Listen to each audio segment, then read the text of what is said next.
Fun fact! Did you know we get the word panic from the Greek satyr god Pan? Yeah, a lot of people seem to know about this character, but not a lot of people seem to know about a certain power he had. See, Pan had the ability to make this very loud, shattering, horrifying scream noise, which was so loud and horrifying, even deities would run away in terror when he made it.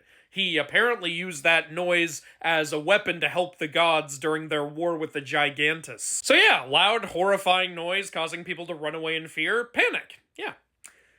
Though the word is also partially rooted in the fact that Pan's ugly appearance caused women to run away in fear at the sight of him, though that fact is a little more, well, depressing.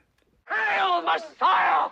I'm not the Messiah! I say you are, Lord, and I should know I followed a few. Hail, Messiah! I'm not the Messiah. Will you please listen? I am not the Messiah. Do you understand? Honestly!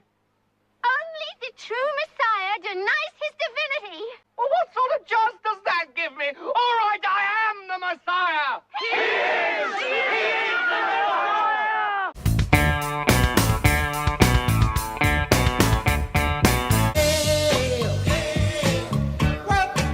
Hey, what do Indian people say when they see a fire? Oh, the agony! Here's some stuff you might not know about St. Patrick. Did you know St. Patrick's Day isn't actually on his birthday? And he wasn't from Ireland? And his original name wasn't Patrick? And he didn't wear green? A lot of misconceptions. See, the man was actually born in Britain to two Roman parents, and his original name was that. He actually first came to Ireland because he was captured and sold there as a slave. He escaped and eventually returned as a missionary. When he became a priest, he took on the name Patrick, inspired by the Latin word for father, because obviously this man is a total daddy. St. Patrick's Day is actually on the day he died, because in Catholicism, the day a saint dies is revered as when they ascend to heaven, and don't have to deal with our BS anymore. The wearing green thing actually comes from the idea that green makes you invisible to leprechauns, who pinch people when they see them. Oh, hashtag cancel the leprechauns. Hey, yo mama's so fat, King Arthur's knights gather around her. Yo mama's so dumb, she challenged Balor to a staring contest. Yo mama's so ugly, the Knuckleavee ran away screaming. Yo mama's so broke, she has to catch a second leprechaun. Yo mama's so annoying, the banshees scream when she doesn't die. Yo mama's so dumb, when asked if she visits Camelot, she said, I don't know anyone named Cam. Yo mama's so ugly, when she got replaced with a changeling, her parents said, oh, thank God. What if the gods had theme songs? Look what you made me do. Look what you made me do. Look what you just made me do. Under the sea, darling, it's better down where it's wetter. Take it from me. I see trees of green, red roses too. You're in my world now, not your world. And I got friends on the other side.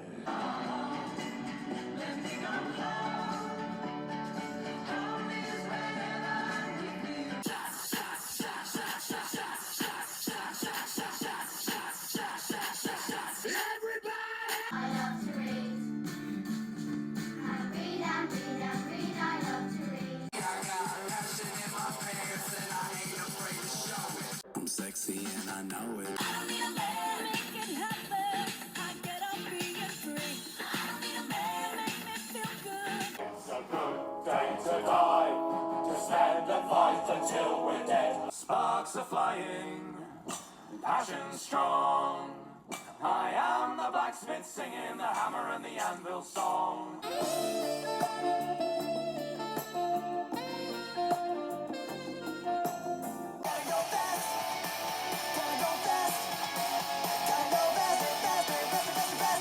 What if the gods had theme songs?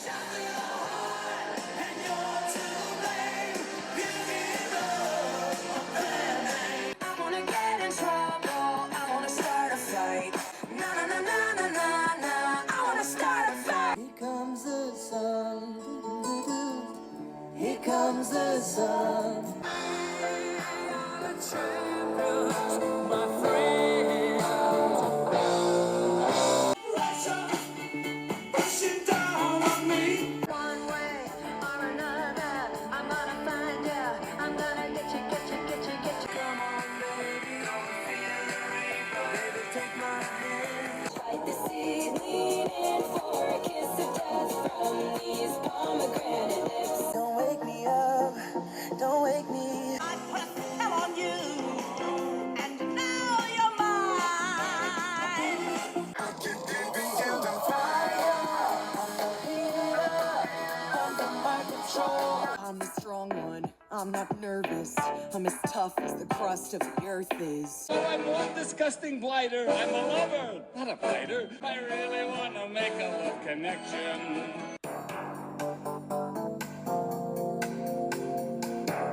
Hey, why does Eris spend so much time arguing with people online? Well, she is the goddess of discord. So here's a mythical creature who apparently shows up in One Piece, the Ushi-Oni from Japanese myth, also called Gyuki. The name means ox demon, and the appearance varies. Sometimes it's a demon head on an ox body, sometimes it's an ox head on a spider-like body, or a cat-like body, or even a human body, like a minotaur. There aren't any benevolent versions of these creatures. They are all very deadly, carnivorous, and feast on human flesh. Some will only eat you if you go near their lair, but there are others that actively hunt for humans out in towns, and on top of that, they actively spit poison, spread diseases, and curses. Whole new type of pest. Sometimes they'll even join up with other yokai like the Nuorona, who lure men towards the water. Then when the men go to the water, both of these yokai eat them. What's gonna work? Teamwork. Japan is highly in need of some exterminators. Or Ghostbusters.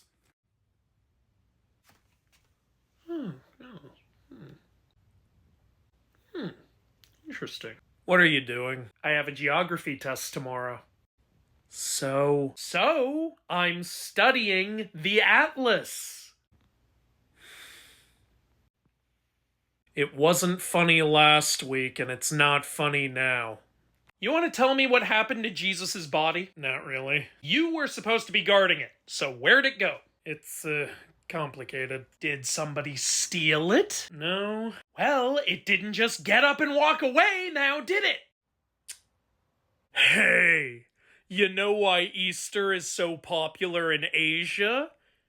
Because it's the most eastern place there is. God, that was terrible. Fun fact! Many people know that the Greek goddess Nyx was the mother of several dark deities, but did you know that her daughter Eris, the goddess of chaos, was also the mother to a bunch of dark deities? See, Eris birthed several daemons throughout her lifetime. Now, a daemon in Greek mythology is basically a spirit who exists as a living personification of a certain behavior or characteristic. Eris's children, for example, included the daemon of toil, the daemon of forgetfulness, the one of starvation, ruin, punishment for those who break their oaths, grief, battle, murder, slaughter, arguments, lies, and so many others. Ah, Eris, you add such wonderful things to the world, don't you? Jesus Christ, would you look at the time? It's 2:38. Great, thanks. Didn't have to be so dramatic about it. Look, you conjured me here. You said my name a whole bunch of times, so what do you want? I wasn't trying to do that, though. Do you know what a pain it was to get here? How many buses I had to take? Why were you chanting my name then? What were you trying to do? I was just trying to write a song. Oh. Aw. You wrote a song about me? Yes. Yeah, let's go with that. May I hear it? No. Oh, cool, you got the Ahsoka book. Is it any good? I don't know. You don't know? What do you mean? I haven't read that one yet. Oh, okay, so you, just got it. Yeah, about 5 years ago. Well, why'd you get the book if you're not gonna read it? Well, I'm gonna read it, just later. Okay, sure, fair enough. Ooh, the Anansi Boys! Oh, I hear this is good. Oh, yeah, that's a great one. That's great. So you haven't read this one either. I was going to, but then I didn't. So how many of these books on your many shelves have you not actually read?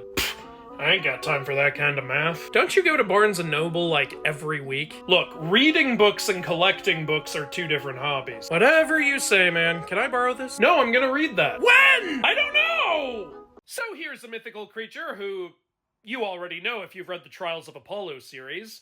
The Pandi, or Pandi, or Panoti, or Panotioi. Those are all different spellings.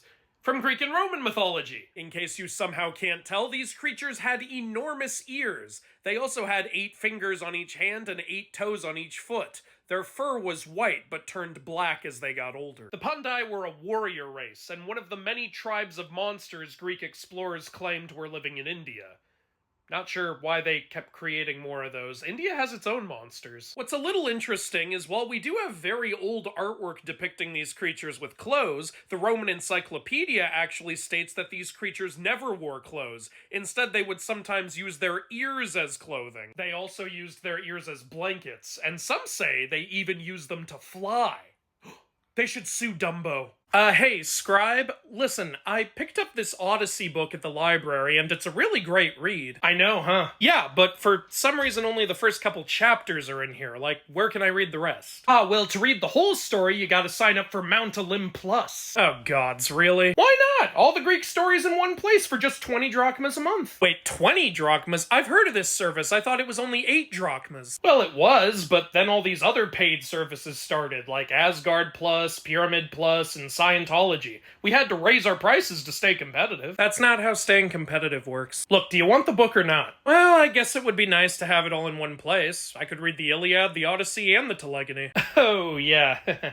We don't have all of those. What? Well, we used to, but then the Iliad and the Telegony got swept up by other services. Still got the Odyssey. Okay, first of all, the Iliad and Telegony connect directly to the Odyssey, so you have an incomplete story. Please stop talking. Second, you now offer less than you used to, but you're charging more? But it's not just that, though. We also created thousands of new stories just for our service. And people like these new stories? Yeah! Like 2 or 3 of them. I do not see the value here. Well, it's not about value. It's about you giving me more money. Wisdom. With Mimir. Stop romanticizing the past. You've always been miserable.